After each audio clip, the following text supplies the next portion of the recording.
Mensagem que nós começamos ontem à noite e que será concluída hoje à noite é mais ou menos os 2 capítulos desse livro, Pai assim na terra como no céu. É o primeiro livro de uma trilogia sobre cultura de avivamento. Então ontem nós fizemos uma pequena introdução sobre o que é avivamento e falamos sobre o último avivamento da história da igreja. O avivamento que está vindo aí, que vai ter uma característica muito peculiar. Será um avivamento de família. E fizemos apontamentos proféticos, inclusive apresentando Atos dos Apóstolos. Aquele avivamento de Atos aconteceu numa casa. Os historiadores dizem que foi na casa da irmã Maria, mãe do evangelista João Marcos, no cenáculo, na sala de jantar. Interessante que quando Jesus fala sobre oração, ele manda entrar no quarto e falar com o Pai, que está em secreto.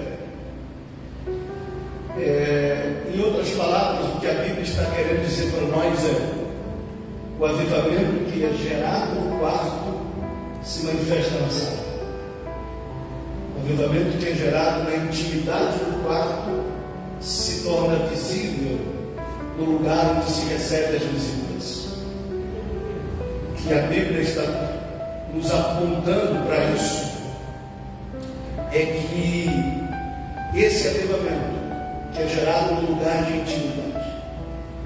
Existe um texto bíblico que é um texto de Cantares, capítulo 3, me parece. Cantares de Salomão é aquele belíssimo livro que apresenta uma linda analogia entre Cristo e a igreja, de Salomão e a sua vida. Os historiadores contam a história do encontro de Salomão com a sua vida. Não está narrada na Bíblia, está narrada em outros livros históricos. Que um dia Salomão, passeando pelo campo, se deparou com uma jovem morena muito bonita, e ele se encantou por ela, e ele mandou trazê-la até a sua presença. E quando ela percebeu que era a comitiva do rei, ela saiu disparada, correndo e fugiu dele. Então aquele encontro marcou a vida de Salomão, e ele queria de toda forma se encontrar com aquela moça, que foi um apaixonar à primeira vista. Então os historiadores dizem que Salomão se vestiu de camponês, se vestiu de pastor, e foi para o campo disfarçado. E ali ele conseguiu então cativar o coração daquela donzela. É um belo exemplo e uma analogia do que é Cristo e a igreja. A própria ideia da encarnação, de Cristo vir, se identificar, se tornar homem para se relacionar conosco. E depois ela diz que ele a introduziu em suas recâmaras, em seus ambientes, em seus palácios. Toda a trajetória da encarnação de Cristo se tornando homem para nos introduzir em ambientes celestiais. É por isso que Cantares é uma bela analogia entre Cristo e a igreja. Mas tem um momento em Cantares 3 que a esposa acorda pela madrugada e percebe que o esposo não está lá. E ela diz: eu acordei e ele não estava lá. Procurei na cama aquele a quem ama a minha alma, e ele não estava.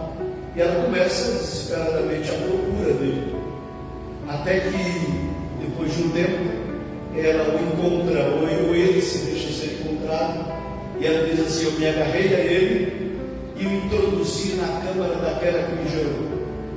Então eu o levei de volta no lugar da intimidade, no lugar onde eu fui gerado. É esse momento que nós podemos chamar de avivamento, quando a igreja é conduzida, reencontra com o Senhor num lugar de intimidade, num lugar onde a vida é gerada. E é sobre isso que nós estamos falando. Um apontamento profético de que o último avivamento da história da igreja será o avivamento de família. À noite eu quero tirar um tempinho para falar um pouco sobre os projetos missionários que nós desenvolvemos. Nós liberamos uma agência missionária, nós treinamos missionários, nós enviamos missionários. Hoje nós estamos com uma equipe de missionários na ilha do Marajó, aqui no Pará, uma região de extrema carência do Evangelho. Existem mais de 10 mil comunidades de ribeirinhos no Brasil sem nenhuma presença evangélica. A ilha do Marajó tem os maiores índices de exploração sexual infantil do Brasil. Eu não estou falando de coisas que a gente ouviu falar, estamos falando de coisas que a gente vê. Vocês têm uma ideia? Nós conhecemos uma família lá que o pai usava sexualmente a filha biológica de 14 anos de idade. Pasmem vocês, com o consentimento da mãe. Sabe qual era o argumento da mãe? Era o seguinte: eu estou de resguardo. Em vez de ele buscar fora e trazer a doença para dentro de casa, a minha mulher está em casa. Eu estou falando de uma escravidão cultural que existe na ilha. A ministra Damares expôs isso recentemente, vocês sabem disso.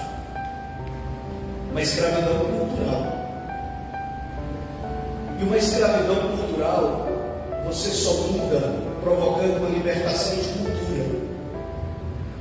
E para provocar uma libertação de cultura, você precisa de pelo menos uma geração. Eu vou falar muito sobre gerações. Eu vou falar agora pela manhã basicamente sobre gerações. E provavelmente vou tocar em alguns pontos bem sensíveis que a igreja brasileira tem se omitido de tocar.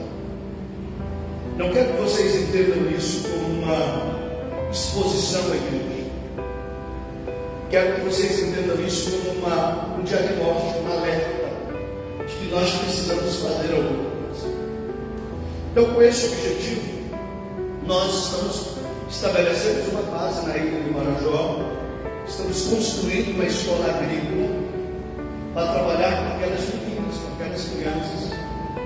Porque a gente sabe, só tem um jeito de mudar isso: fazer com que aquelas meninas abusadas conheçam a Cristo. E um dia elas cheguem a dizer: meus filhos não vão passar pelo que eu passei. E aí você gira a chave e a história muda. Mas você precisa de uma geração. O problema é que a igreja brasileira é muito imediatista. Ela quer resultados muito rápidos. Quando você trabalha com geração, você não pode pensar em fast food, em resultados, em micro-ondas. Você tem que pensar num projeto geracional. Porque Deus é um Deus de gerações. Abra sua Bíblia, por favor, em Êxodo capítulo 3, vai ser o nosso ponto de partida. Êxodo capítulo 3, versículo 15. Diz assim a palavra de Deus: sentados como estão, podem ficar à vontade. Êxodo 3, 15. E Deus disse mais a Moisés.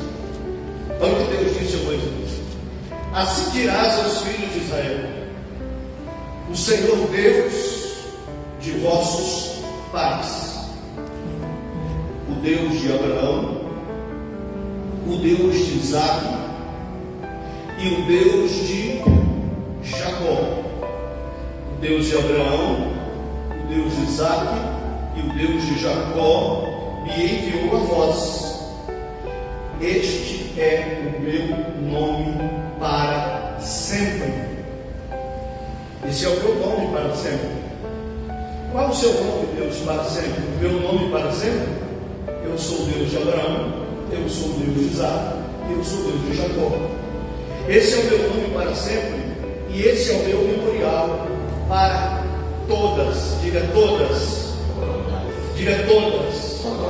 Esse é o meu memorial para todas as pessoas.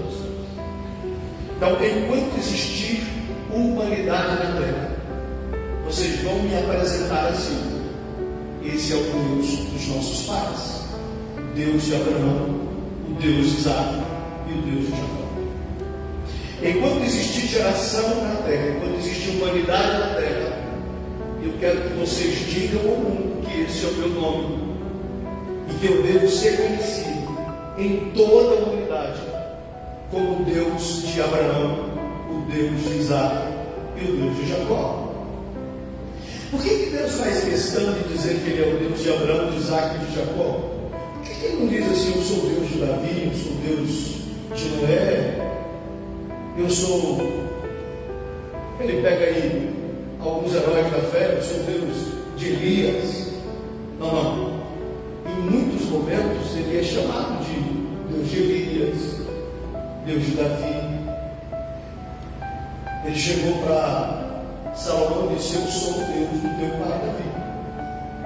Mas quando ele fala, quando vocês forem me apresentar para o mundo, vocês vão dizer para o mundo o seguinte: esse é o Deus de Abraão, esse é o Deus de Isaac e esse é o Deus de Jacó. Por que isso? Porque Deus é trigeracional.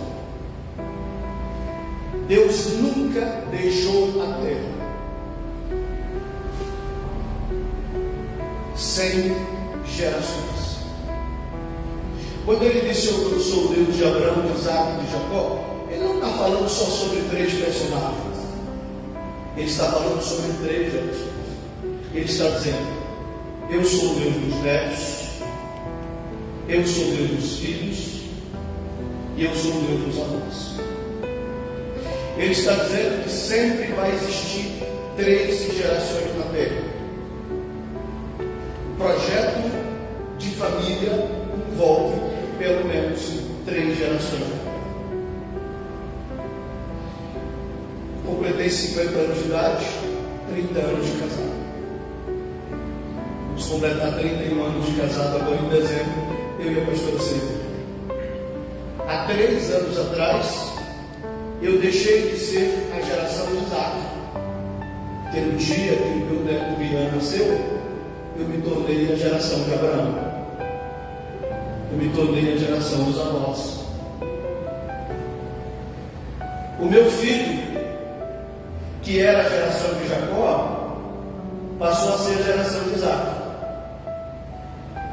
E o meu neto Rian, que está chegando, se tornou a geração de Jacó. Então, Deus de Abraão, de Isaac e de Jacó é o seguinte: eu sou o Deus de Abraão, o Deus da geração que está saindo, está começando a preparar o caminho para agora. Sou o Deus de Jacó, geração que está chegando agora. E sou o Deus de Isaac, o Deus da geração do meio. É importante você entender isso, porque quando a gente fala de avivamento geracional, isso vai ficar muito claro na nossa cabeça.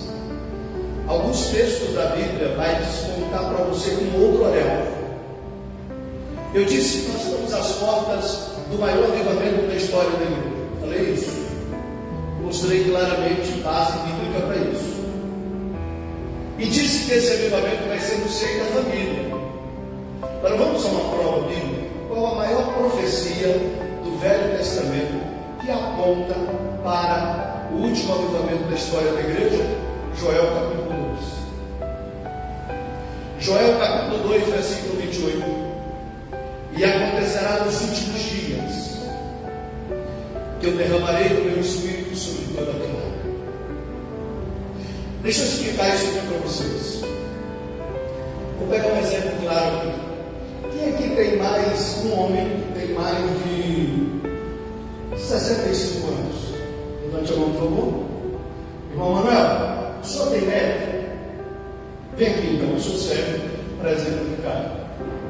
O Manuel foi colega meu da prefeitura, né? Eu acho que a gente até passou no mesmo concurso público aqui. Trabalhamos juntos. E eu fiz o professor de geografia, né, rapaz? Que bom, é verdade, lá no Cateteiro. Olha que bom. É verdade.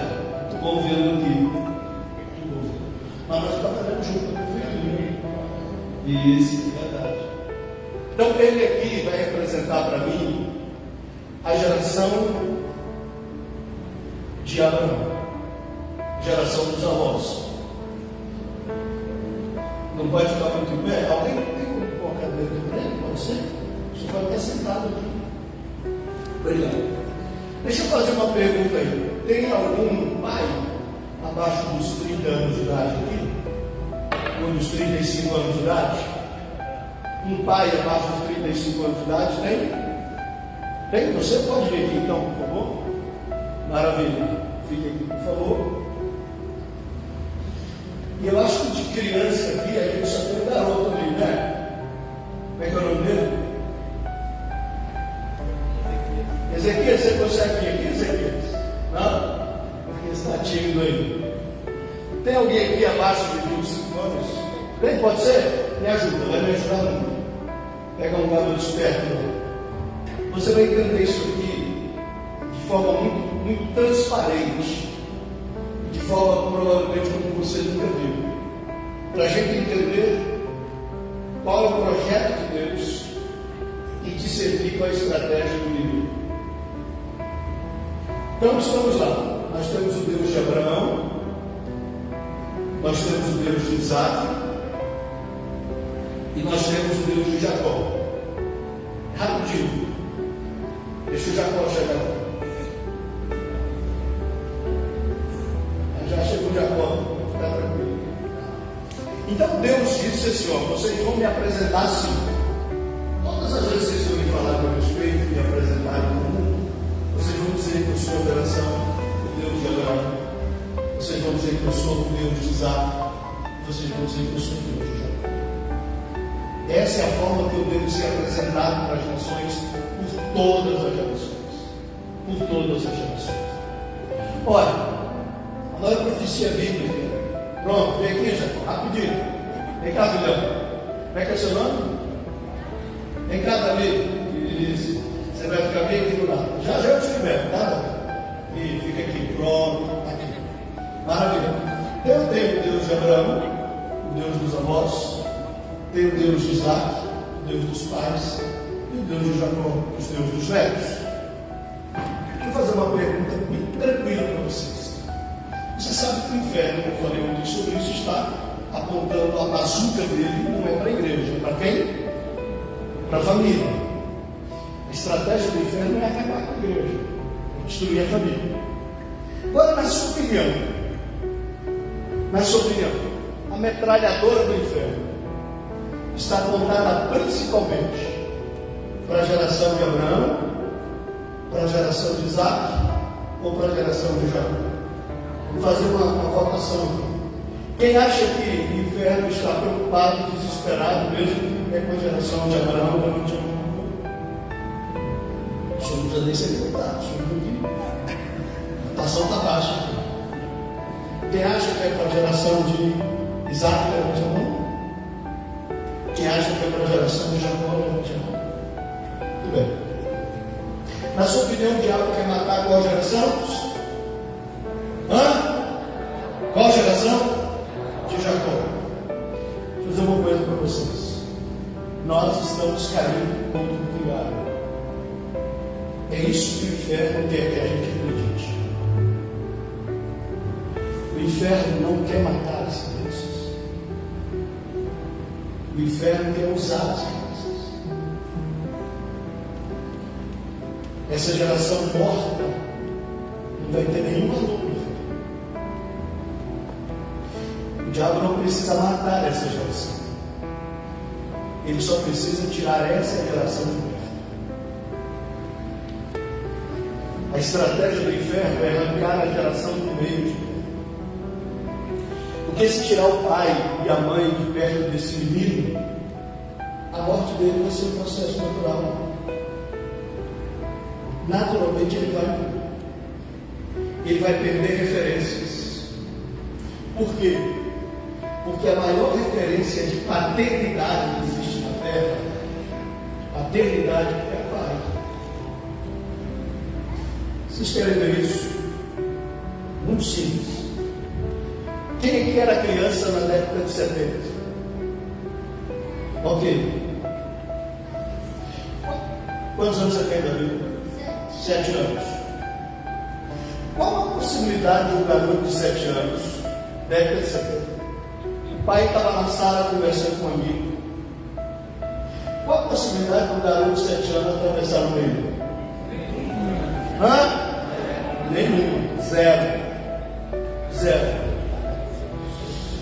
Qual era a figura de um pai na década de 70? O pai era um senhor austro. O olhar dele fazia o moleque pisar nas calças. Era ou não era, gente? Sim ou não? Era essa a imagem que se tinha de pai dentro de casa. Tá. Qual a ideia que se tinha de Deus naquela geração? Deus era aquele cara que mandava para o inferno qualquer mulher que aparasse a ponta do cabelo por andasse de bicicleta. Deus era aquele cara que, se um pregador usasse entrar numa igreja vestido de camiseta com meu esposo, meu irmão, está decretado o inferno para essa pessoa. Por que Deus era visto assim?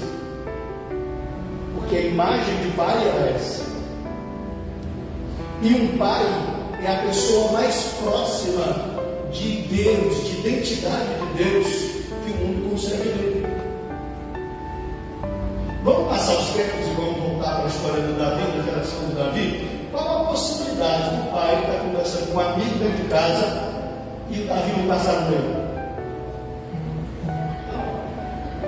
Zero. O Davi entra no meio, senta no colo, puxa a orelha do pai. Não é? Quando o avô, não é? Monta nas costas. A visão de pai mudou. Você percebeu que a visão de Deus dentro da igreja mudou? Eu não estou falando sobre prós e contras, só estou mostrando para vocês um diagnóstico. O Deus que era chamado de Senhor Todo-Poderoso, hoje para a garotada é chamada de Paizinho. Porque a visão dele de casa muda. À medida que a imagem do pai muda, a imagem de Deus muda. Quem está entendendo aí, diga amém. Vou pegar um fato histórico do Brasil. A gente pode falar dos nordestinos que foram para São Paulo, construir São Paulo, mas vamos falar uma coisa bem direta aqui da nossa região. Milhares de pais deixaram o Sudeste e o Centro-Oeste nas décadas de 70 e 80. Deixou a família lá para vir trabalhar onde? Serra Dourada, Cumaru, os garimpos aqui da região, gente do mundo inteiro, pais que deixaram a família e veio para o garimpo em busca de melhores condições de vida. Vocês testemunharam isso? Eu sou aqui de Rio Maria de 78, aliás, sou de 74, mudou, depois voltou em 79. O tempo não tinha energia. Eu via a televisão preto e branco chegar aqui. Então, o meio de comunicação que a gente tinha, sabe que era Rádio Nacional Amazônia.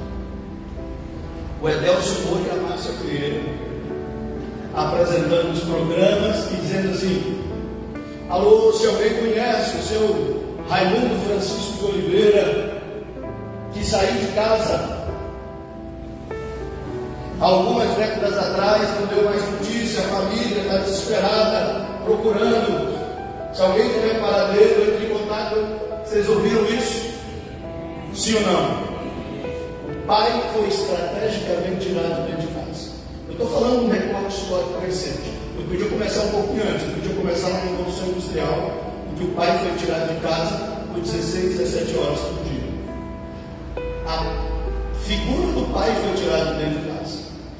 Ora, aquele garoto que viu o pai sair de casa para vir para Cumaru, Serra Pelada e outros garimpos aqui da região, Peixoto de Azevedo e tantos outros lugares, aquele pai que viu o filho, aquele filho que viu o pai sair de casa e nunca mais viu o pai voltar, porque a maioria deles não voltaram, não voltou porque morreu, não voltou porque ficou com vergonha de não ter conseguido dinheiro de vir buscar, não voltou porque acabou envolvendo e arrumando outra família, construindo outra família, por várias razões. O certo é que esse pai, sua grande maioria, não voltou. Deixa eu dizer uma coisa para você.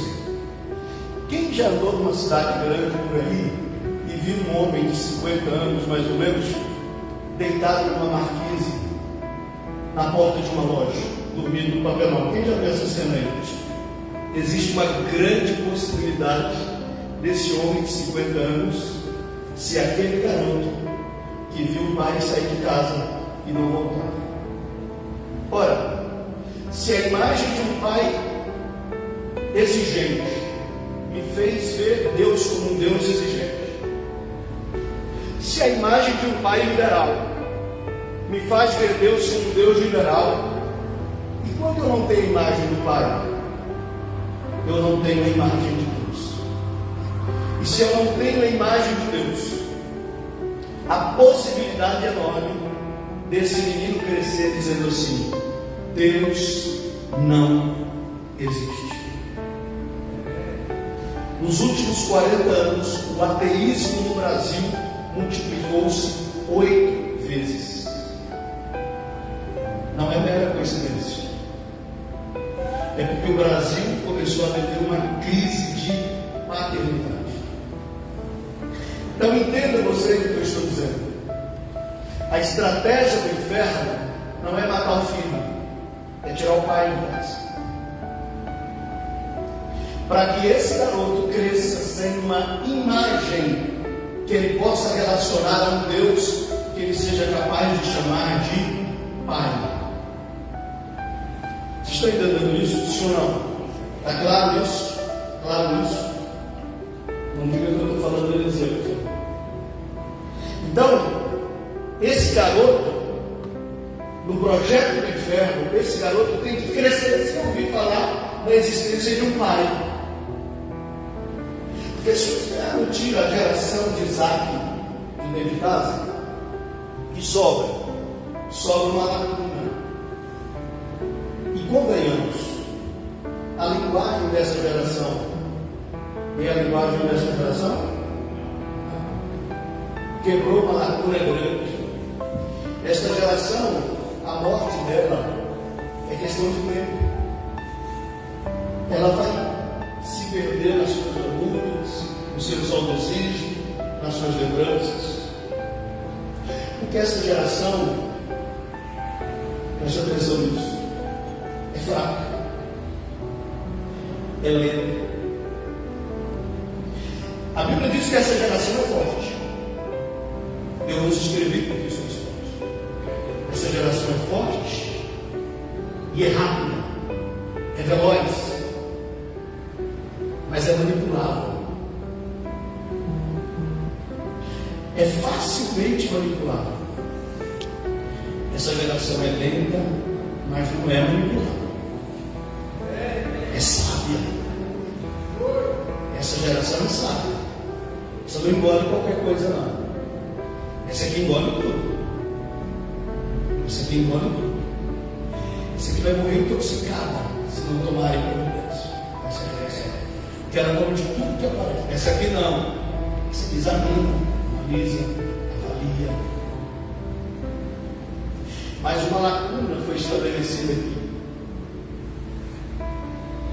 Existe um problema a ser resolvido. E esse problema está aqui na geração do meio. Porque essa geração do meio é a única capaz de unir a força e a velocidade com a maturidade e a experiência. Essa geração do meio é a única capaz de dizer: meu pai, me dá uma mão aqui. Meu filho, me dá uma mão aqui. Nós vamos conversar. Essa geração não tem mais paciência de falar com isso. E se tivesse paciência de falar, não ia adiantar, porque essa aqui entende muito, não compreende nada dos megabytes que essa aqui tem para dizer. Mas essa geração não, essa é a geração da liga. Essa é a geração da liga. Essa é a única geração que é capaz de manter o projeto de família estabelecido na terra. Quem está entendendo, diga amém. Amém. Agora vamos fazer um diagnóstico. Quem aqui tem mais de 50 anos? Homens, levante a mão para mim. Vamos pegar de 45 para frente. Vamos lá, homens de 45. Vamos de 45.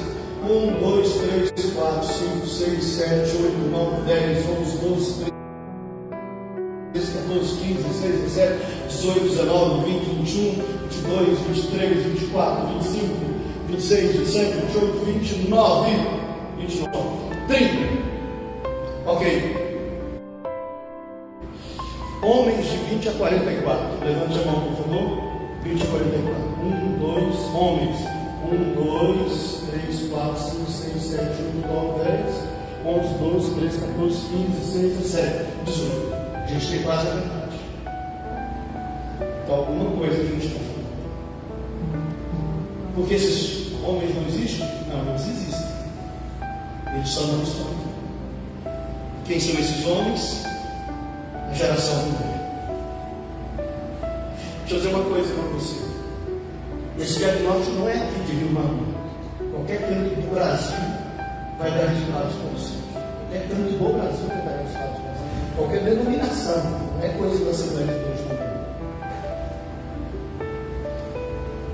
Porque esse homem saiu de casa. Esse homem trabalha muito. Esse homem passa 14, 15 horas por manhã.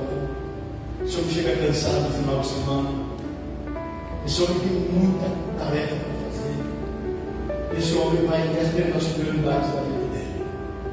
E ele não percebe que ele está sendo culturalmente influenciado para abrir uma lacuna nesse lugar. Mas Deus sabia disso. E Deus preveu isso. E a maior profecia sobre avivamento na época final da igreja fala disso.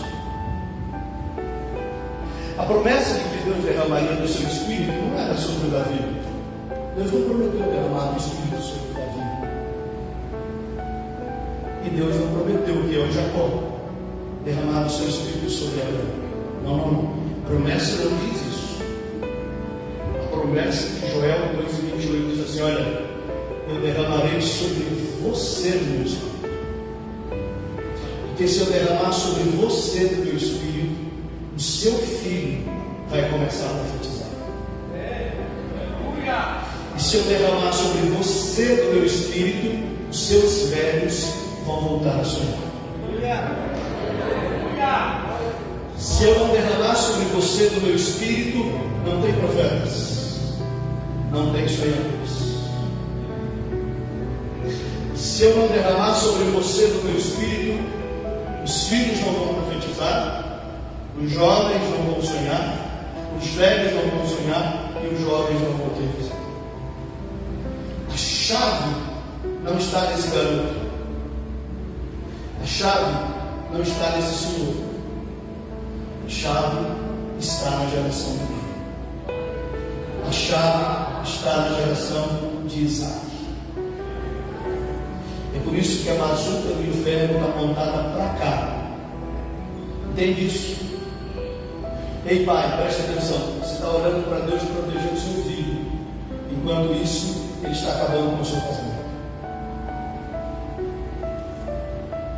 Preste atenção, o Satanás não quer matar seu menino. Quer tirar você de dentro de casa. Porque se ele tirar você de dentro de casa, ele vai poder usar seu menino. Mas a igreja não percebe isso. A igreja continua acreditando que a bazuca está para cá. Enquanto a igreja acha que a bazuca está para cá, o inferno está tendo êxito aqui, tirando os pais da igreja, de casa, da família. Se nós não entendermos isso de forma correta, nos próximos anos, nós teremos uma lacuna tão imensa que nós nos tornaremos o que as igrejas da Europa se tornaram. Igrejas sem jovens e igrejas envelhecidas. E existem igrejas na Europa que foram palcos de avivamento e que hoje tem 3, 4 membros acima de 80 anos de idade e ninguém mais. Quando esses 4 membros morrerem no prédio, vai ser devolvido para o prefeitura, porque não tem mais lembrança. Isso está acontecendo na Europa inteira. Porque Porque alguém não percebeu que sorrateiramente a geração dele foi roubada. Quem está entendendo, diga amém? Obrigado, David. Vai voltar para lá. Deus abençoe. Obrigado, Deus abençoe. Obrigado, irmão Manuel. Pode sentar lá. Deus abençoe. Vocês entenderam? Está claro o que eu estou dizendo para vocês? Está claro isso? A única geração que pode unir a experiência e a maturidade, porque, gente, essa geração de Abraão tem muita história. Essa geração de Abraão tem muita experiência para compartilhar. Essa geração de Abraão tem muita coisa para dizer.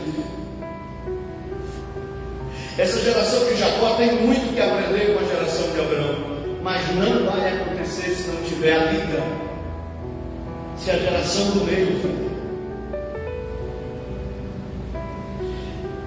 Essa geração do meio não pode. E não tem outra forma dessa geração do meio não falhar, a não ser um avivamento. E eu vou derramar sobre vocês hoje. Eu vou tocar vocês no sobrenatural. Eu não estou falando de estratégias, eu não estou falando de livros, não. Eu estou falando de profundas experiências com o céu. Eu estou dizendo que essa geração do meio precisa voltar para o secreto, precisa voltar para o jardim de oração. Essa geração do meio precisa se esconder outra vez. Essa geração do meio precisa voltar para a presença de Deus e viver uma profunda e sobrenatural experiência com o céu, porque essa é a única forma dos meninos profetas brotarem. Não haverá profetas na próxima geração se a geração de Isaac falhar. Não haverá profetas na próxima geração se a geração de Isaac falhar. E preste atenção, a geração de Abraão que está aí ainda tem muita lenha para queimar, porque a minha geração não passou. Quem aqui tem mais de 70 anos de idade? Levante a mão. Deixa eu dizer uma coisa para você: a sua geração não passou. A minha geração só vai ter passado no dia que eu der o meu último suspiro. Mas enquanto eu estou aqui, a minha geração não passou e eu tenho lenha para queimar. E eu não posso perder isso de vista, que eu tenho a responsabilidade de preparar uma nova geração para que o projeto de família, a maior representação da Trindade na terra, seja preservada em meus dias. Eu não posso falhar a respeito disso, gente. A minha geração não pode falhar, a sua geração não pode falhar. Mas se a gente não tiver essa percepção, nós já estamos também. Ok, pastor? Entendi. E o que fazer? O que fazer? Essas gerações das pontas, a geração que está saindo e a geração que está chegando, precisam ser levados para o mesmo ambiente. Eu vou mostrar isso através de uma passagem bíblica, que é uma passagem profética. É histórica, é pedagógica, mas é profética. Segundo livro dos Reis conta a história da ascensão de Elias e conta a história de Eliseu. Quando Elias teve aquela crise de amargura, aquela profunda depressão, depois do Carmelo, e ele foi parar no Horebe, o monte de Deus. Na caverna, Deus falou com ele e disse: o que você está fazendo aqui? Ah, fiquei só. Para com isso. Você não é a última Coca-Cola do Zé. História de ficou só. Deixa eu dizer uma coisa para você: eu nunca deixo o meu projeto na mão de um homem só. Quando você acha que você ficou só, eu tenho mais 7 mil. Eu tenho mais 7 mil. Porque o que Deus está dizendo é o seguinte: Elias, você pode falhar, eu não vou falhar. O meu projeto vai se acontecer. A pergunta é: você quer fazer parte dele ou não? Eu disse isso aqui ontem, um avivamento está vindo aí. Eu não oro para o avivamento vir, ele vai vir. Eu oro para estar dentro. Eu oro para estar no meio. É por isso que a oração não é Deus manda o avivamento para a terra. Jesus não mandou a gente orar para mandar o avivamento para a terra. Jesus disse assim: venha a nós o teu reino. Então Deus, o teu reino que vai vir de qualquer jeito, eu quero que venha para nós. Está entendendo isso? A oração não é Deus, estabelece o teu reino em Rio Maria. Não, o reino dele vai ser estabelecido em Rio Maria. A oração de Deus, eu quero que isso esteja dentro de nós, eu quero fazer parte desse negócio. Eu quero estar inserido nesse ambiente. Então Deus chega para ti e diz: você vai voltar para o trabalho. Você tem lenha para queimar ainda. Você acha que se aposentou, mas não aposentou não. Você vai sair dessa caverna. E Deus deu algumas missões para Elias. Você vai ungir Jeú. E você vai ungir o profeta Eliseu para ficar no seu lugar. Em outras palavras, você só tem direito de sair dessa terra quando tiver garantia que o seu legado vai continuar. Você está entendendo o que eu estou dizendo? Eu estou dizendo que você, avô, só tem direito de sair daqui quando você tiver garantias de que o seu legado vai continuar. Não, mas Deus tem que ser crente. Então, meu irmão, seu trabalho não acabou. Então você vai ter que entrar no secreto, você vai se redescobrir. Porque se Deus não está te dando fôlego de vida, é porque a sua geração ainda não passou. E se o Eliseu ainda não foi ungido, o seu trabalho não acabou. Não está na hora de ir. Não está na hora de ir. Quem está entendendo isso, diga amém. Lembra do que eu falei ontem? Quero chegar no céu. Eu vou dizer: Pai, não ficou ninguém para trás. Eu só tenho o direito de sair quando eu tiver garantias de que o legado vai continuar. Então, Elias, você dá um escuro porque não está na hora. Você nem escolheu ninguém para ficar no seu lugar. Você nem treinou ninguém. Quer ir embora? Quer morrer?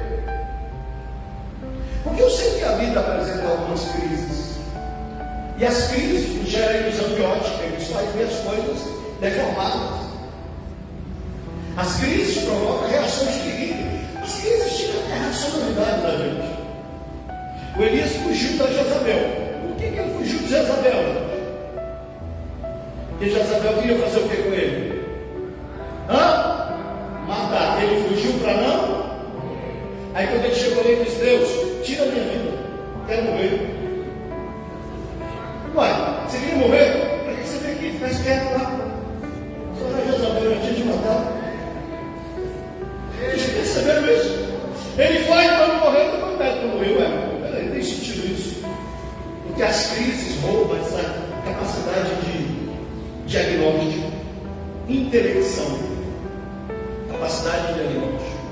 A gente não consegue diagnosticar as coisas como elas realmente precisam ser diagnosticadas. Deus diz: Elias, peraí, meu filho, não acabou não, vai trabalhar, tem serviço. Está querendo ir embora? Peraí. E o legado? Quem vai continuar? Aí Elias vai. Eu tenho aqui, gente. Eu tenho Elias e Eliseu. Quem Elias e Eliseu representa? A geração que está saindo e a geração que está chegando. Então eu tenho a geração de Abraão, Elias. Os irmãos de Betel tinham visão profética. Eles sabiam o que Deus ia fazer. Eles disseram para Eliseu: ó, a gente aqui já está sabendo tudo. O mistério foi revelado. Deus vai arrebatar Elias, vai ser hoje e vai ser por cima da sua cabeça. Então preste atenção nisso aqui. Arrebatamento de profeta era uma coisa comum. Translado de ser humano era uma coisa comum. Não. Só tinha acontecido historicamente uma única vez. Com quem? Enoque, sétimo depois de Adão. Então, milênios haviam se passado sem que aquele episódio tivesse repetido. Mas vai se repetir nas próximas 24 horas com o meu pastor e eu sei que vai ser com ele, e o meu pastor me dá tchau para ir para o lugar do arrebatamento, e eu não vou atrás. E eu nem sequer para organizar uma caravana. Não, gente, vamos lá, peraí. A gente fazia caravana aqui em cima de pau de arara para ir para o congresso lá na Serra Pelada. Muita gente aqui deve lembrar disso. Pegando poeira daqui para Manaus, voltando de madrugada, mais chuva, treta. Mas os irmãos de Betel, eles estavam tão inconformados, ou melhor, eles estavam tão acomodados, que eles perderam o senso do sobrenatural. O que esses irmãos de Betel representam? Uma igreja que perde o senso do sobrenatural e começa a viver no piloto automático. Os anos já passando, as décadas vão vindo, e eles vivem em torno de ritos, liturgia morta. E quando chega uma proposta do sobrenatural, eles dizem: uau, deve ser legal, mas eu estou cansado, não vou não. Uau, deve estar vendo coisa boa aí. Não, mas eu trabalhei a semana toda. Logo no domingo de manhã, eu vou aproveitar minha redinha, eu vou pensar. Porque é uma geração que se acomodou. Quando Elias diz para Eliseu: fica aqui, ele diz: fico nada. Por fora, irmão. Mas irmão, daqui é bênção. Eu sei, mas não tem o que eu quero. Não tem o que eu busco. E eles vão para onde? Jericó. Preste atenção, em Jericó a cena se repete, porque os irmãos de Jericó tinham as mesmas características dos irmãos de Betel. O pastor Elias era o pastor lá também. Foi ele que fundou a igreja. Mas quando ele diz assim: eu vou para o Jordão, os irmãos de Jericó demonstraram um interesse maior que os irmãos de Betel. Não, peraí, a gente vai junto. Rapaz, o homem vai ser trasladado, eu vou perder essa cena. Recarrega a máquina aí, então vamos tirar foto até da marca do pneu do carro de fogo.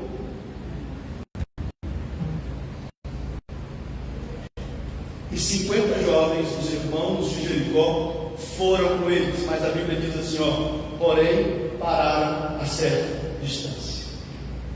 Quando chegou no Vale do Jordão, os irmãos de Jericó disseram: aqui está bom, acho que a gente já foi o suficiente, já ganhamos de Betel, daqui dá para ter uma visão panorâmica. A gente não precisa descer não. Elias e Eliseu descem as águas. Preste atenção, eu não fugi da mensagem, estou te levando ao raciocínio.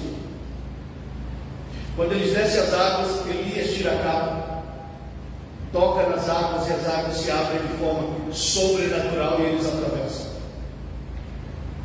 Quando eles atravessam, preste atenção, aquelas águas é um portal da sobrenaturalidade. Depois que eles atravessam, Elias diz assim para Eliseu: você sabe que eu estou indo, né? Sei. Você sabe que chegou a minha hora? Sei. Então pede o que você quer, que aconteça no seu ministério, antes que eu seja tomado de ti. Eliseu diz assim: eu quero sobre a minha vida o dobro da unção que você carregou em toda a sua história. Vamos fazer uma pergunta. Eles estavam juntos em Gilgal? Sim. Eles viajaram juntos de Gilgal a Betel? Só os dois? Sim. Ficaram juntos em Betel? Sim. Viajaram de novo até o Jordão? Sim. Até Jericó? Sim. Depois viajou de novo para o Jordão? Sim. Por que essa pergunta não foi feita antes? Por que foi preciso abrir um portal e eles atravessaram o ambiente sobrenatural para essa pergunta ser feita? Quem são eles? Eles são as duas gerações da ponta. A geração que está saindo e a geração que está chegando. Deixa eu dizer uma coisa para vocês. Antes desse avivamento que estava profetizado venha, Deus vai pegar gerações das pontas e vai levar essas gerações para o mesmo ambiente sobrenatural. Preste atenção. Não existe avivamento dos meninos e não existe avivamento dos povos. Existe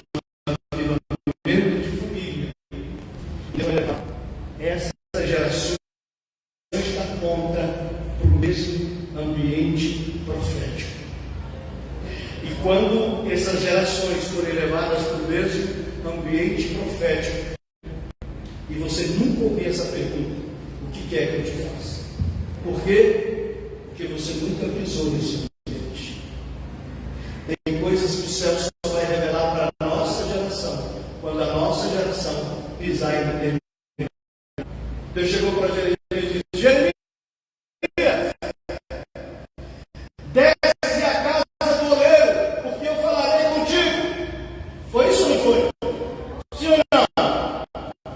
Mas Deus já estava falando. Por que eu preciso descer para a casa do oleiro se o Senhor vai falar comigo? Se o Senhor já está falando comigo. Deus já não está falando com ele?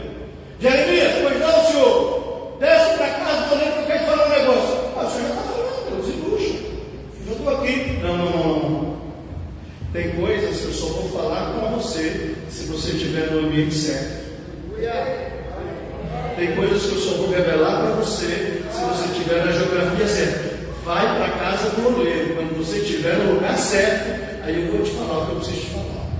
E se eu não for, você nunca vai receber a palavra. Eu estou dizendo para você que é possível você viver na terra 70, 80 anos, partir daqui, sem nunca ter pisado onde Deus gostaria que você tivesse pisado. E essa talvez seja o maior desastre da vida humana. É você chegar no Palácio Real e ter uma porta lá dizendo: mas o que tem daquela porta? E ele diz: vai lá dar uma olhada, aí você abre a porta: uau!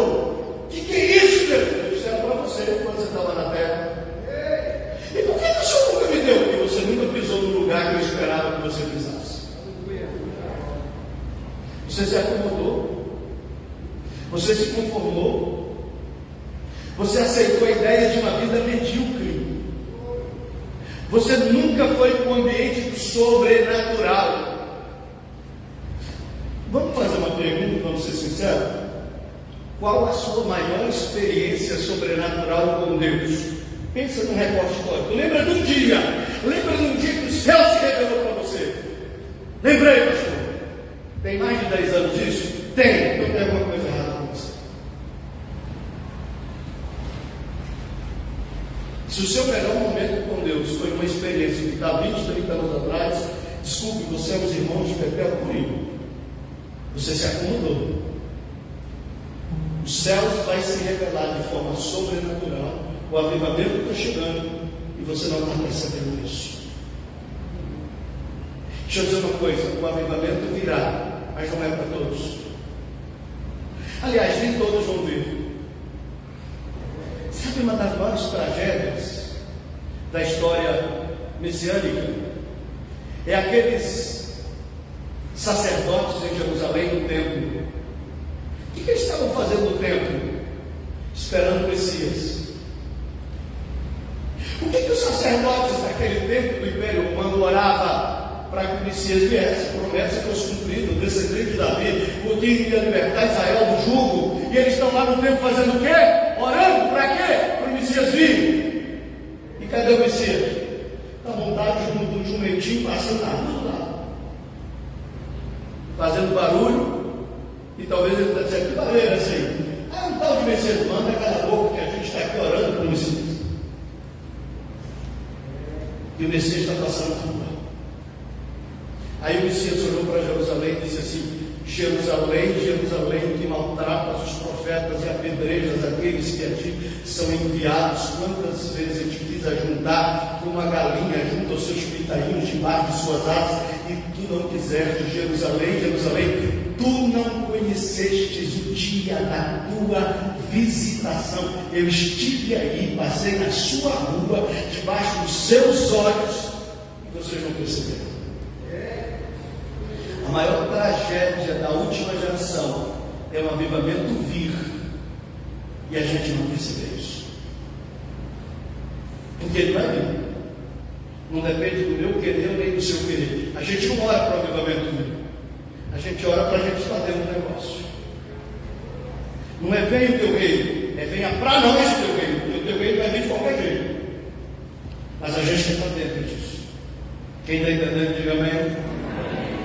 Então, quando eles atravessam do sobrenatural, vem a pergunta: o que você quer que aconteça? Claro, o que eu quero? Eu quero o dobro da unção que está na sua vida.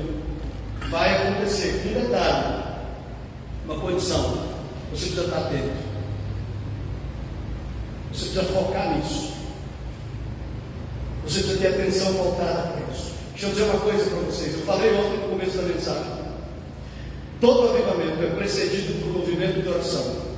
Todo avivamento é precedido por um reposicionamento da noiva com as Escrituras. Então põe uma coisa na sua cabeça: qual a possibilidade de uma igreja que não prega sobre avivamento, que não ora sobre avivamento, de repente, no culto de domingo à noite, o céu rasgar, cumprir a palavra de Isaías 64, se fendesse dos céus e descesse?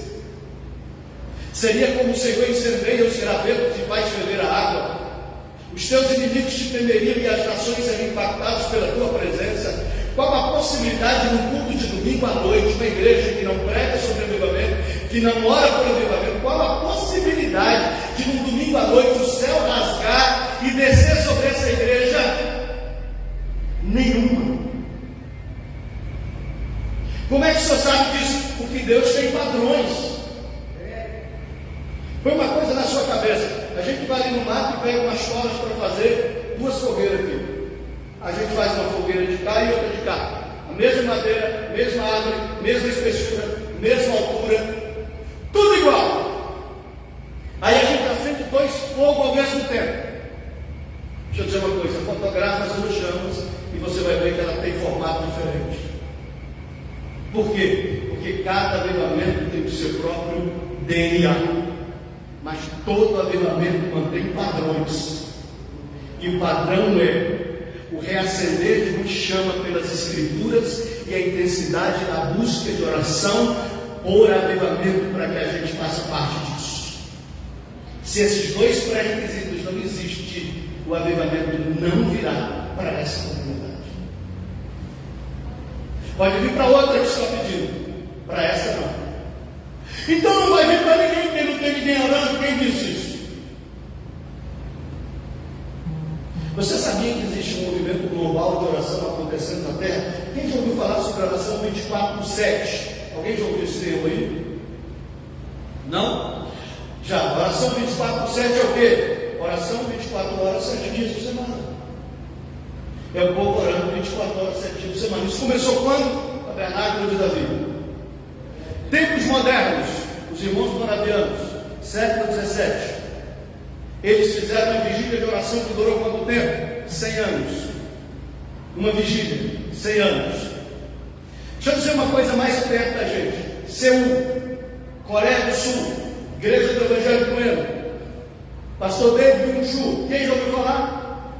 A maior igreja local do mundo. Por que ela cresceu? Pastor, ela cresceu porque ela trabalhou com grupos familiares. Não. Ela cresceu porque ela levantou uma montanha de oração que era frequentada por 1 milhão de pessoas todos os anos. Aleluia. Nenhuma estratégia faz uma igreja crescer, porque o Senhor disse: um é o que semeia e outro é o que planta, mas é Deus quem dá o crescimento. Não é estratégia, é o fogo de Deus naquela comunidade, é o avivamento de Deus que vai fazer aquela comunidade ser relevante na comunidade onde ela está inserida. Quem está entendendo, diga amém. Se você entrar hoje no Google, como diz o presidente do Bolsonaro, dá um Google aí. Se você der um Google aí e colocar assim: Casa Internacional de Oração, você vai encontrar uma comunidade de cristãos do Kansas City, nos Estados Unidos, chamado IHOP. Alguém já ouviu falar? Já? Lucas já ouviu falar? IHOP é um movimento, uma comunidade de oração, Casa Internacional de Oração. Deixa eu contar uma história para vocês. Eles têm uma universidade, aqueles cristãos têm uma universidade. Sabe qual é o nome da universidade? Universidade Internacional de Oração. Não, deixa eu contar uma coisa para vocês. Alguém que nasceu em 99? Você nasceu em que mês, Lucas? 99? Abril. Lucas nasceu em 99. No mês de maio eles começaram uma reunião de oração 24/7. Presta atenção. Eu estou falando isso só para aquecer seu coração, para despertar sua atenção para isso. Em setembro de 99, dia 19 de setembro, eles conseguiram girar o relógio pela primeira vez. Ou seja, eles conseguiram fazer com que aqueles irmãos estivessem orando 24 horas, 7 dias por semana. 19 de setembro de 99. Preste atenção. Aquela reunião de oração que girou o relógio pela primeira vez em 19 de setembro de 99, aquela reunião de oração nunca terminou. Não, brincadeira. Não estou dizendo que alguém disse assim, pessoal, então esse mês, das 5 às 6 da manhã, a gente vai estar orando na igreja. Não. Eu estou dizendo, você tem quantos anos, Lucas? Estou dizendo que em 23 anos, ninguém nunca pegou o microfone para dizer, irmãos, a gente vai dar um intervalo de 10 minutos para tomar água, daqui a pouco a gente volta. Não. Isso nunca aconteceu. Estou falando de uma reunião de oração que já dura 23 anos. Uma reunião, gente. E sabe que esses irmãos de Kansas City estão orando? Venha a nós o teu reino, para que aqui na terra seja como no céu. E se você acha que isso é um fato isolado, existem 2.000 fornalhas de oração na China. Existem mais de 40 fornalhas de oração na Indonésia, o maior país muçulmano do mundo. Tem salas de oração 24/7 acontecendo no mundo inteiro. Nós enviamos agora no mês de setembro mais um missionário nosso para a África, para Cabo Verde na África. E a gente já tinha mandado o Jackson com a família para pastorear uma comunidade de montanheses e moradores das montanhas.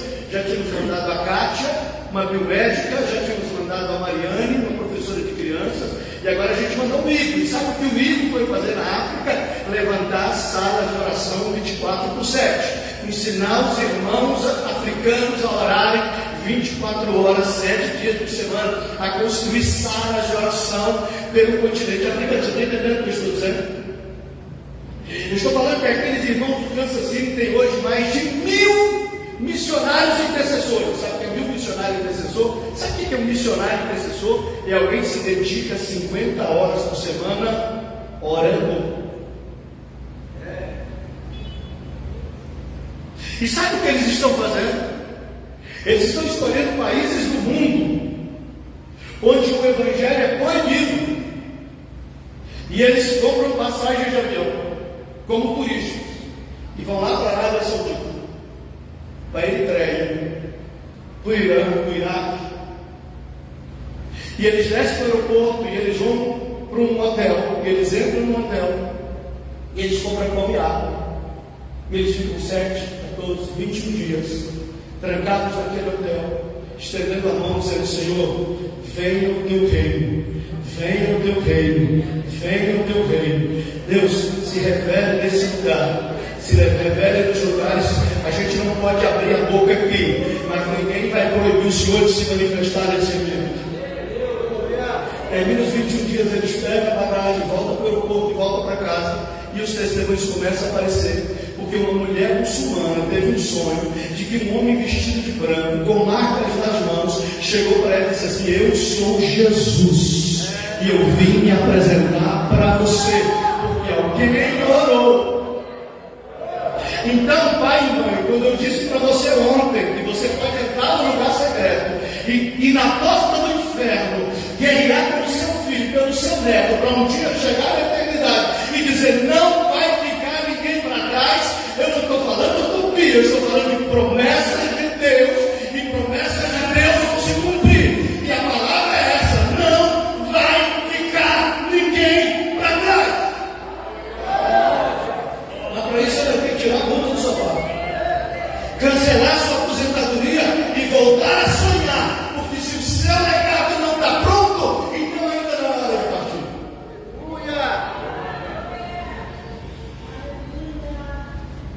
Eu quero o dobro da unção que está sobre você.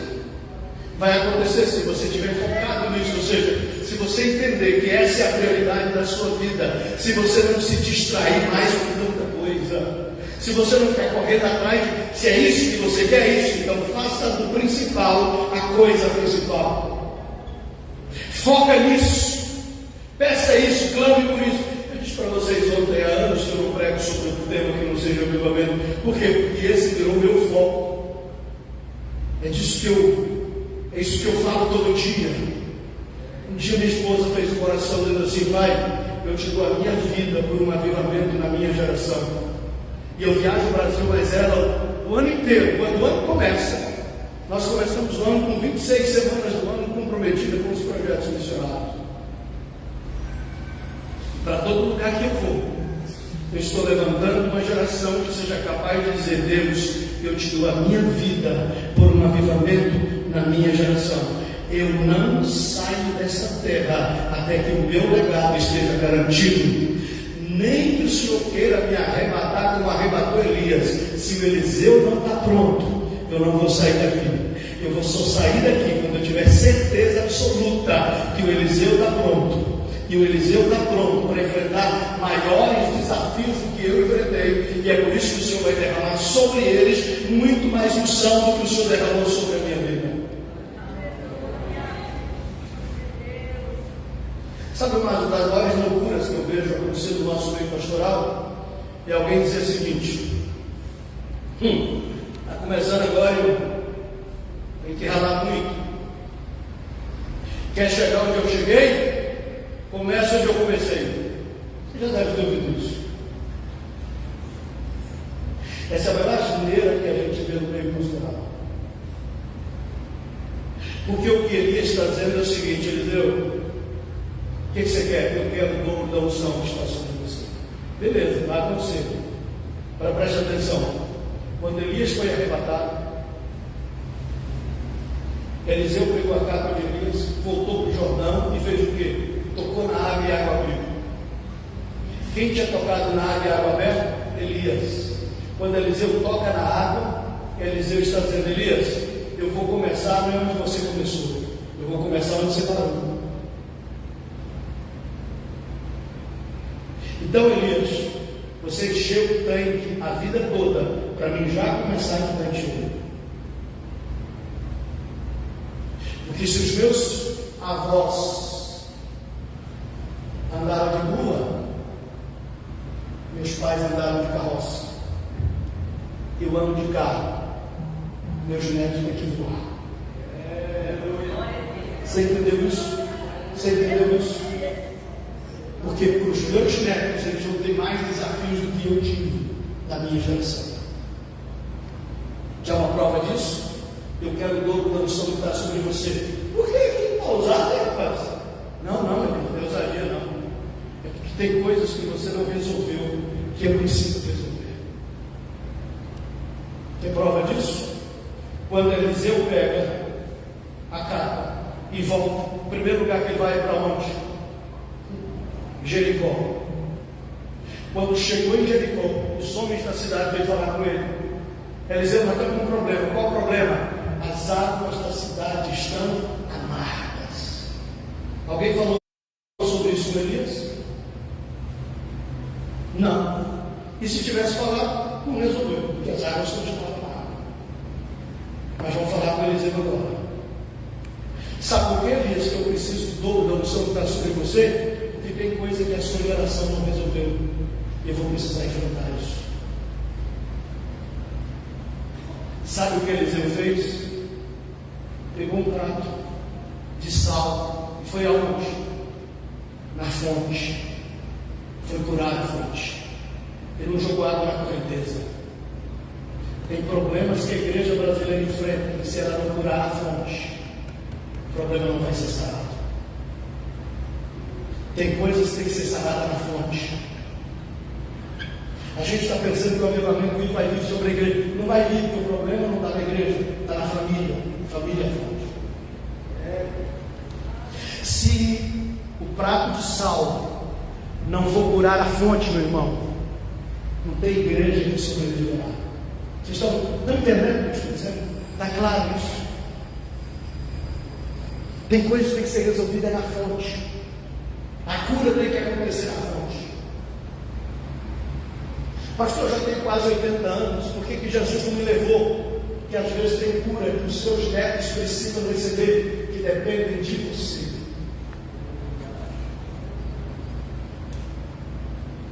Tem coisas que ainda não acontecem. Então o Senhor vai curar na fonte. Depois de curar na fonte, aí você vai poder dizer: Senhor, agora despede em paz o teu servo, porque os meus olhos já viram a tua salvação. Eliseu enfrentou um problema que o Elias não tinha resolvido. trouxe cura para os irmãos de Jericó. Saiu de Jericó, foi para onde? Betel. Chegou em Betel, um bando de garotos começou a caçoar dele. Por quê? Porque Betel aprendeu a ser crítica em 24 horas? Não. Havia um espírito de crítica em Betel. E que o Elias enfrentou. O problema estava lá. Mas quando Eliseu olhou para aquilo, é testemunho de careca? Não, é porque existia um principado de crítica estabelecido na casa de Deus. E esse problema vai ser resolvido, e vai ser resolvido através do juízo. Preste atenção, todo avivamento traz juízo. A gente ama o fogo do Pentecostes de Atos 2, mas o fogo de Atos 2, que incendiou em chamas os apóstolos, é o mesmo fogo que queimou Ananias e Safira em Atos 5. O fogo é o mesmo. Todo avivamento traz juízo. E chega uma hora que o juízo precisa começar onde? Na casa de Deus, em Betel. E Eliseu então ordena, e 2 ursas saem do campo e despedaça aqueles 42 garotos. Ele está confrontando um espírito de crítica que havia, de comodismo que havia tomado conta da casa de Deus. Por que eu preciso da unção dobrada para a geração que está vindo aí? Porque a geração que está vindo aí tem desafios que a minha geração não deu conta de resolver. Agora seja sincero, tem problemas que a nossa geração não deu conta de resolver? E não é pouco não. Então os meus netos precisam ter uma unção dobrada. A geração de Jacó precisa ter unção dobrada. Mas a geração de Jacó não vai ter unção dobrada se a geração do meio não estiver lá para se alegrar. Porque o Espírito não vai vir sobre Jacó, o Espírito vai vir sobre Isaac. Eu vou derramar sobre você do meu Espírito. Quando eu derramar sobre você do meu Espírito, fique tranquilo, o ambiente vai estar propício para um berço de profetas nascerem nessa terra, profetas que vão dar destino para uma geração. Mas esses profetas só vão nascer se eu me posicionar. Qual é o problema da geração de Isaac? Falta de posicionamento. Pais que preparam filhos para serem médicos, para serem doutores, para serem advogados, para serem agricultores, para serem fazendeiros, mas não preparam eles para serem profetas e apaixonados pelo Senhor Jesus. Os filhos estão escapando por entre os dedos. Os avós continuam firmes na igreja, mas os netos não querem mais saber da igreja. Foi dada a melhor instrução formal, a melhor escola, a melhor faculdade, a melhor universidade, mas não houve transferência de unção. O pai não disse assim: meu filho, senta aqui com o seu avô, porque nós vamos juntos para o lugar do sobrenatural. A gente vai atravessar o Jordão e nós vamos ouvir o céu abrir. E quando o Senhor tiver que arrebatar uma geração, o legado vai ser derramado sobre você. E você vai entender o seu propósito e a sua missão na terra. A missão dos pais não é formar bons profissionais. A missão dos pais é formar filhos que sejam mais apaixonados por Jesus do que eles foram. A missão dos pais, dos nossos, é fazer com que os nossos filhos amem mais a Deus do que nós amamos. Tenham mais experiências sobrenaturais com o céu do que nós tivemos. Receba maiores níveis de revelação do que nós recebemos. E não importa se eles serão médicos ou advogados, porque se eles forem médicos, antes de entrar na sala de cirurgia, eles vão para o banheiro do hospital e dizer: Deus, eu vou operar, mas quem vai fazer o milagre é o Senhor. E quando eles pegarem um bisturi para cortar, alguém vai dizer: Deus, o milagre vai acontecer através das minhas mãos. Pai, a vida desse moço, dessa mulher está na tua mão, Pai. Me use com o poder sobrenatural, Pai, para ministrar cura e vida. Mas se a gente não tiver essa percepção, os nossos filhos, os nossos netos vão se tornar uma geração de críticos, vão se tornar uma geração de acomodados. E isso só muda quando um dia o Senhor derramar juízo sobre a casa de Deus. Então eu não oro para o avivamento vivo, eu oro para o avivamento vivo para a minha casa, eu oro para o avivamento vivo para a minha família. Você entende isso? Precisa vir para mim, é para os meus netos, é para os meus netos. Sempre que eu abraço o Leão, eu brinco com ele, digo: meu pai, esse menino tem que ser mais apaixonado pelo Senhor do que eu sou. Esse menino, não importa o que ele vai ser, se ele vai ser médico, se ele vai ser engenheiro, se ele vai ser agrônomo, se ele vai ser advogado, se ele vai ser garimpo, o que ele escolher para ser, não importa. Mas para ele precisa ser tão apaixonado, ou mais apaixonado pelo Senhor do que eu sou. E esse menino vai ser uma voz profética para uma geração. E esse menino vai dar resposta para uma geração.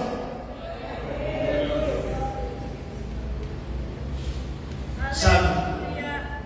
Deixa eu começar a fechar aqui, que à noite a gente abre e continua a mesma mensagem. Quando Elias foi assunto ao céu, a Bíblia diz assim, ó, abre aspas, e indo eles, diga indo eles, de novo, e indo eles, andando e falando, carros de fogo, cavalo de fogo, o separou um do outro, e Elias subiu ao céu com um redemoinho. Diga assim, e indo eles, andando e falando.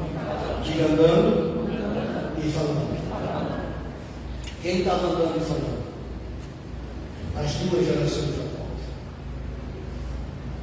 A geração que está saindo, a geração que está chegando, é levada para o mesmo ambiente e começa a conversar sobre as mesmas coisas.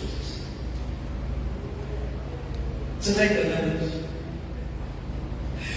Você consegue compreender que para que esse avivamento venha, os avós e os netos têm que ser trazidos para o mesmo ambiente. E eles têm que começar a viver a mesma experiência sobrenatural. E eles têm que compartilhar uns com os outros. Porque se a gente não fizer isso, se a gente não unir a geração, nós separamos as gerações. A gente nem percebe isso. A gente separa a geração. No culto dos meninos, os vovô vêm? Não. Por quê? A música alta demais. No culto dos vovô, dos meninos vêm? Não. Por quê? A música antiquada demais. Não, dois barrigos conversando com os antigos. A gente não percebe, a gente separa. Chega na igreja, ó, os meninos vão para lá, os avós ficam aqui. A gente separa. Em casa a gente separa. Sai para lá, menino, quem quer conversa de adulto? A gente separa. Em todo ambiente a gente está separando. Para o avivamento vivo, a gente tem que juntar. Vem cá, meu filho, senta aqui que seu avô vai contar como é que foi quando ele recebeu o batismo do Espírito Santo. Senta aqui, filhão, vamos ouvir seu avô, que ele vai contar sobre o avivamento que ele viveu lá naquele porão de oração. Ele vai contar como é que era uma adega de 30, 40 anos atrás. Vamos orar para que o Senhor desça. Não é saudosismo. Vamos orar para que o Senhor desça sobre essa geração. Como desceu na geração passada? Não. Com mais intensidade do que ele se revelou na geração passada. Por quê? Porque esses meninos têm desafios que a gente não conseguiu resolver. Esses meninos têm pela frente um desafio que a gente não conseguiu resolver. Esses meninos precisam da porção dobrada. Mas essa unção dobrada só virá quando a geração do meio se posicionar. A geração de Isaac. Eu vou derramar sobre você do meu espírito, para os meninos começarem a profetizar. O que é que eles estão fazendo? Eles estão andando e falando. Está tendo diálogo, eles estão conversando. A geração das pontas se encontrava num ambiente sobrenatural e eles se convergiram, vamos chamar isso de convergência geracional. Eles foram levados para o mesmo ambiente da sobrenaturalidade e eles estão compartilhando as mesmas grandezas de Deus.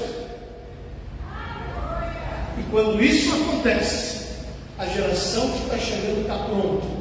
Então o céu pode se abrir e recolher a geração de Abraão. Mas quando a geração de Abraão é recolhida, eis que carros de fogo, um cavalo de fogo separou um do outro, Elias subiu ao céu no redemoinho. Diz a Bíblia que a capa de Elias caiu. O que Eliseu fez? Pegou a capa, tomou posse dela, vestiu ela, tomou posse dela, pegou a capa.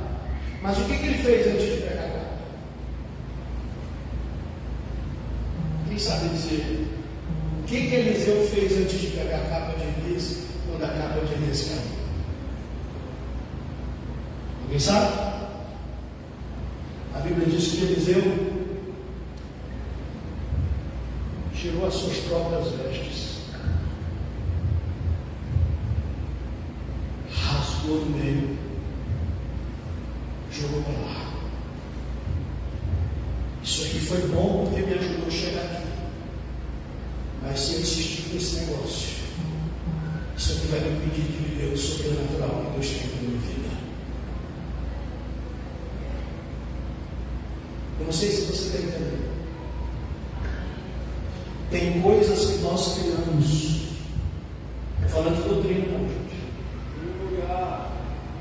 Tem coisas que nós criamos na nossa religião, que se os nossos filhos insistirem em segurar essa capa, eles não vão viver o que Deus tem para eles viverem. Porque é coisa ruim? Não. São coisas boas para nós. E nos ajudaram a chegar até aqui. Foram importantíssimas para a gente chegar até aqui. Mas vamos respeitar o que Deus quer fazer nessa nova geração. Vamos estar abertos para o movimento das ondas, para o que Deus quer fazer nessa geração. Elias rasgou as próprias vestes. Eliseu, isso aqui não me serve mais. Porque se eu quero viver o novo de Deus, eu tenho que abrir mão de coisas velhas, as quais eu caminhei a vida inteira. Eliseu toma a capa de Elias, volta para o Jordão e toca na água. Quando ele atravessa, os 50 estavam do lado do lado. Quando ele toca na água, ele pergunta: onde está o Senhor, o Deus de Elias? Quando ele atravessa para o outro lado, os 50 viram para ele e perguntam: onde está Elias? Preste atenção. Uma geração que aprendeu a ser religiosa sempre vai atrás do profeta. Mas a geração que viveu o sobrenatural sempre vai buscar o Deus do profeta. Eu respeito o que Deus fez na geração de Abraão, mas eu não estou atrás da geração de Abraão. Eu estou atrás do Deus de Abraão. Porque o Deus de Abraão vai fazer nos meus dias mais do que ele fez na geração de Abraão, e vai fazer nos dias dos meus netos mais do que ele fez na minha geração. E se Jesus não voltar logo, vai fazer na vida dos meus bisnetos, trisnetos, mais do que ele vai fazer na vida dos meus netos. Mas a minha geração não vai deixar de viver o sobrenatural de Deus. Eu vou encerrar com a última reflexão. Eliseu sai dali e vai para onde? Jericó. O que é Jericó? Terra da maldição. Josué amaldiçoou Jericó. Ele disse: quem construir essa cidade, o filho mais velho vai morrer. O rei El construiu e o filho primogênito morreu. Havia um carro de maldição em Jericó. E depois de Jericó ele vai para onde? Para Betel. O que é Betel? Casa de Deus. Então eu tenho a terra da maldição e eu tenho a terra da bênção.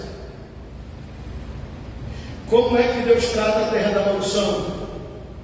Deus cura as águas. E naquele dia as mães dos meninos de Jericó podiam saltar de alegria, porque os seus filhos estavam salvos. Como é que Deus trata a casa de Deus? Morte. E naquele dia, as mães de Betel estão chorando em luto a perda de seus filhos. Você diz que tem alguma coisa errada. Tem alguma coisa errada porque o lugar da bênção está chorando luto. O lugar da maldição está fazendo festa. O que Deus fez? Deus inverteu a pirâmide. Avivamento é quando Deus inverte a pirâmide. Olha o que ele disse: o filho vai profetizar e o velho vai sonhar. Isso não é normal. O que é normal? O filho sonhar e o velho profetizar. Quando você pensa no profeta, você vai pensar no senhor, velho. Menino, sonhador. O que você quer ser? Eu vou ser pastor, jogador de futebol, médico e piloto de avião. O menino sonha. O velho profetiza. Deus diz: não. Esse é o processo natural. Meu avivamento vai inverter as coisas. No meu avivamento, o menino vai profetizar. O velho vai sonhar.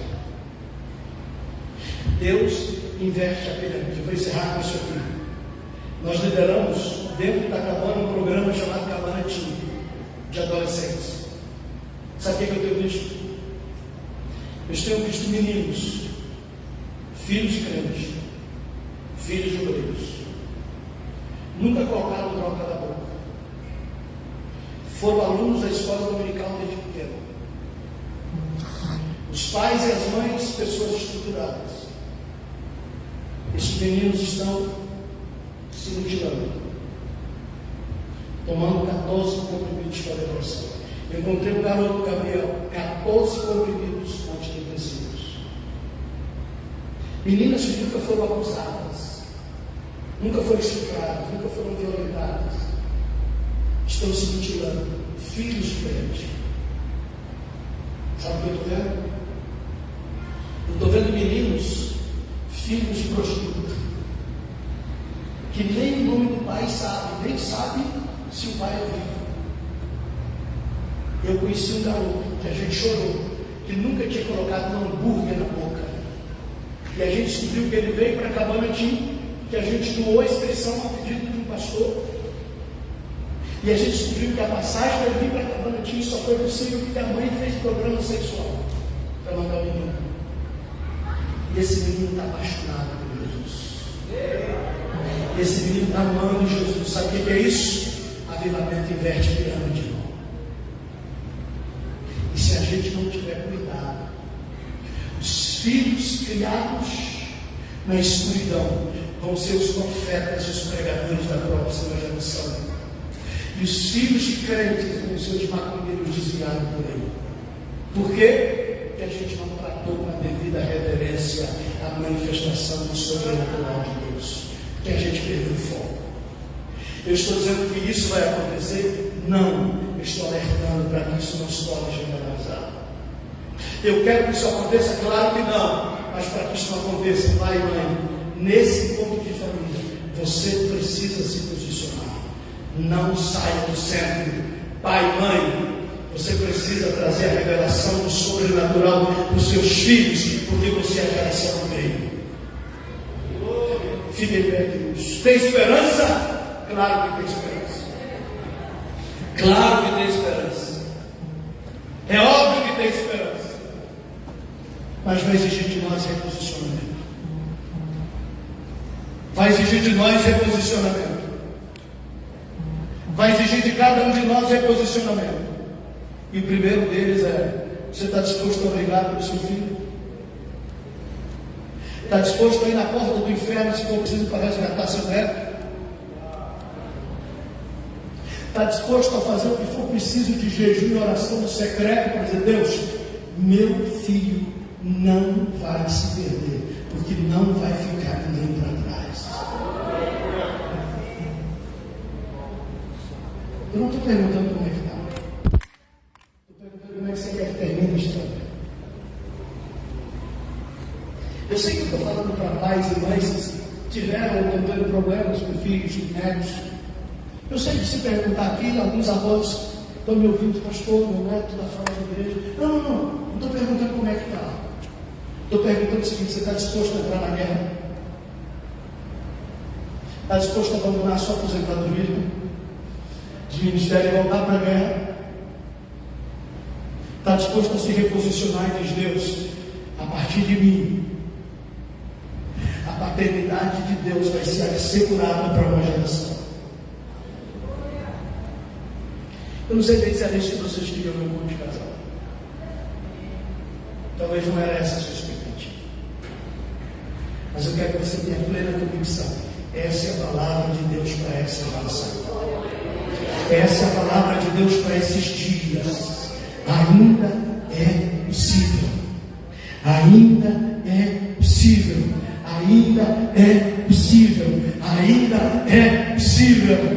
Ainda é possível. Deixa eu falar com você que é geração do meio, meu Senhor.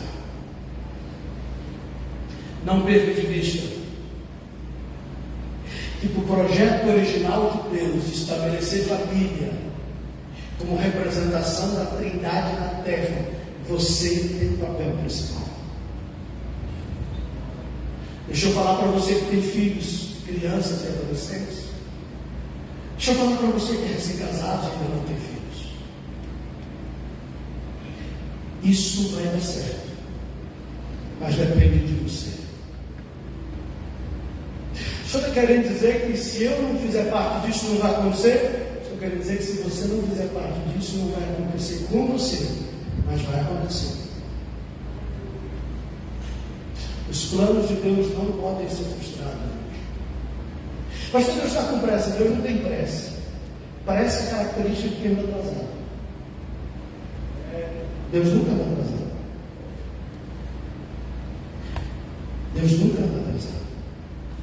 O que Deus prometeu que vai acontecer, vai acontecer. Se Deus falou que o melhor vinho é para o final da festa, então o melhor vinho vai ser para o final da festa. A pergunta é: eu e a minha casa faremos parte disso ou não? Eu e a minha casa viveremos esse sobrenatural ou não? Eu e a minha casa deixaremos esse legado ou não? Os meus filhos serão os profetas que estão vindo aí ou não? Os meus netos vão ser levantados como profetas para uma geração ou não?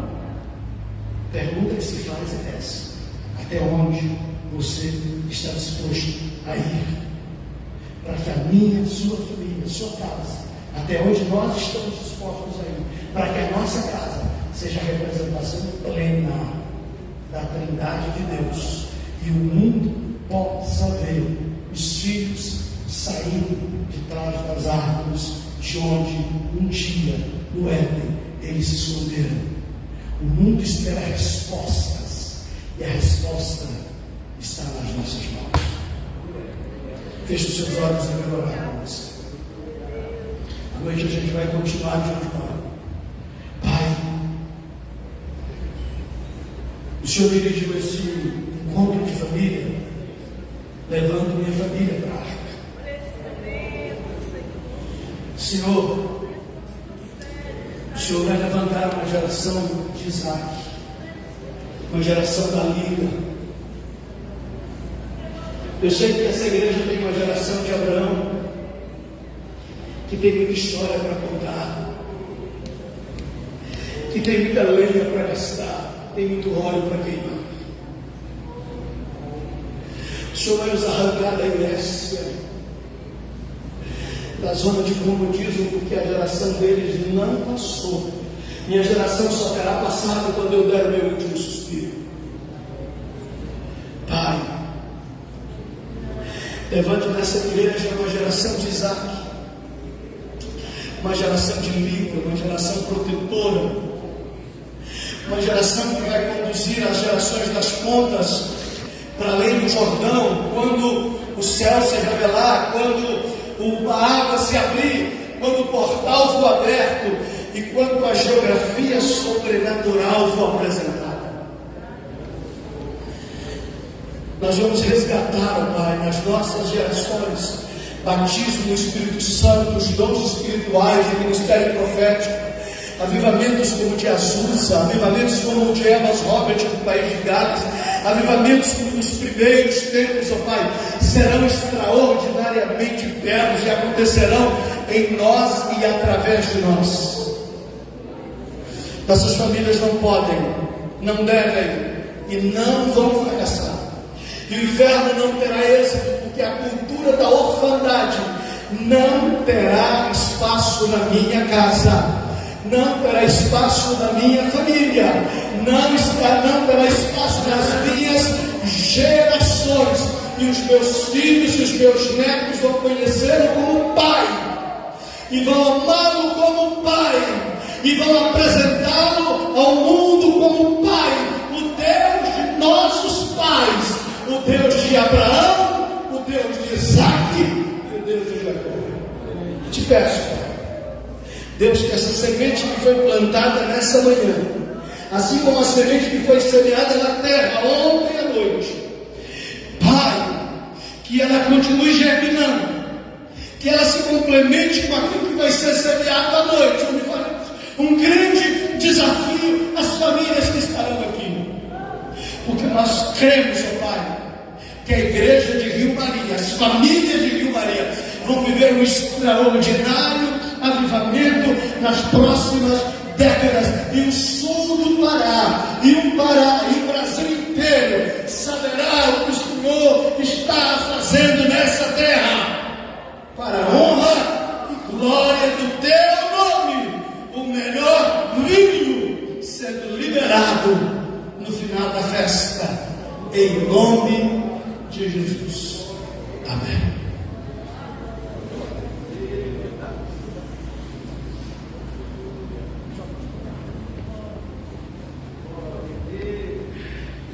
Glória a Deus.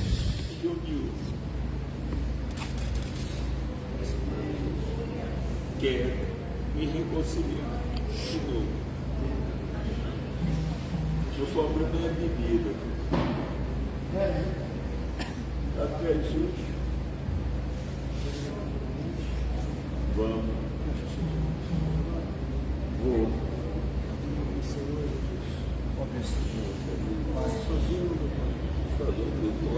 Mas eu estou aqui. Eu estou aqui. Eu gosto de Pai. Muito eu estou contente. Eu estou cansado de ser cavalo. Não deixa mais.